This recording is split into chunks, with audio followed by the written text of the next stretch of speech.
সুপ্রিয় শিক্ষার্থীবৃন্দ, জাহিদস লার্নিং হাবের পক্ষ থেকে তোমাদের সবাইকে স্বাগতম।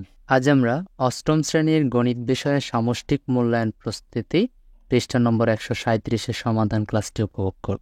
তো আমাদের আজকে টপিকটি হচ্ছে ঢাল বা স্লোপ। তোমরা নদীর পাড়ের ঢাল বা পাহাড়ের ঢাল দেখেছ, অথবা শিক্ষা প্রতিষ্ঠানের সিঁড়ি দেখেছ নিশ্চয়ই।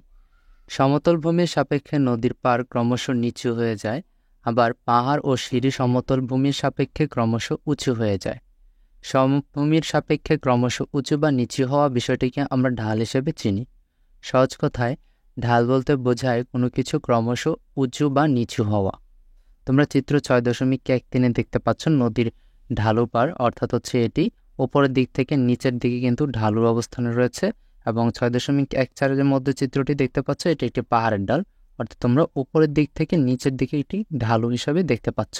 এবং 6.15-এর মধ্যে একটি স্লাইড দেখতে পাচ্ছ, যেটাতে হচ্ছে উপর থেকে নিচের দিকে ঢালু অংশ দেখানো হচ্ছে।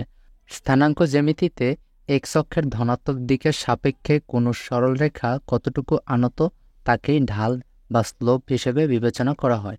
স্থানাঙ্ক জ্যামিতিতে ঢাল নির্ণয় করা একটি গুরুত্বপূর্ণ কাজ। তোমরা কি জানো আনত বল বলতে কি বোঝায়?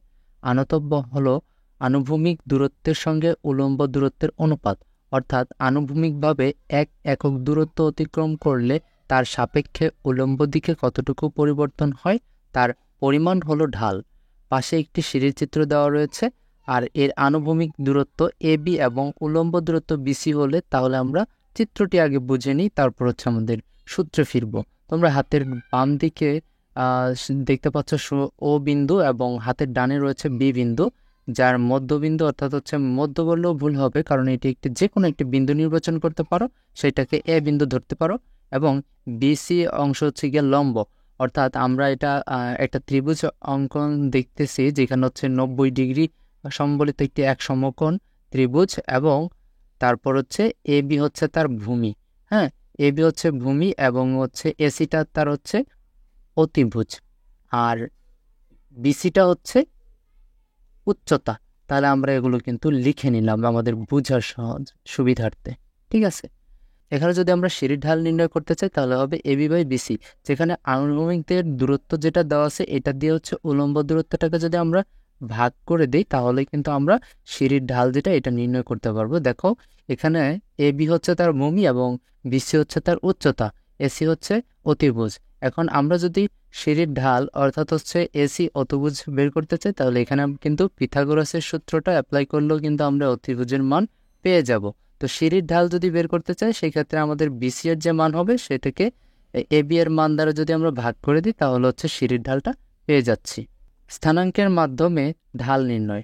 আমরা যদি অক্ষরেখাদ্বয় দ্বারা গঠিত সমতলে অর্থাৎ এক্স ওয়াই সমতলে দুটি বিন্দু পি, যথাক্রমে পি এর স্থানাঙ্ক x1 এবং y1 এবং কিউ এর স্থানাঙ্ক x2 y2 নেই, তবে পি কিউ রেখার ঢাল নিচের চিত্র থেকে বের করতে পারি। যেখানে তোমরা হাতের ডানে 6.1 সাথে একটা চিত্র দেখতে পাচ্ছ, তার বাম দিকে রয়েছে এক্স ঋণাত্মক দিক অর্থাৎ হচ্ছে এক্স প্রাইম দিক, এবং এর নিচে রয়েছে ওয়াই প্রাইমের দিক, এবং ডান দিকে দেখতে পাচ্ছ এক্স অক্ষ অর্থাৎ ধনাত্মক দিক, এবং ওপরে রয়েছে এক্স ওয়াই অক্ষের ধনাত্মক দিক। তো সেখানে আমরা যদি পি এর স্থানাঙ্ক দেখি তাহলে এখানে মূলবিন্দু সাপেক্ষে পি এর স্থানাঙ্ক ধরা হচ্ছে x1 এবং y1, আর এর যে স্থানাঙ্ক রয়েছে সেটা হচ্ছে x2 এবং y2, এবং কিউ এর যে স্থানাঙ্ক রয়েছে সেটা হচ্ছে x2 y2 এর মধ্যে এটাকে বিবেচনা করেছে।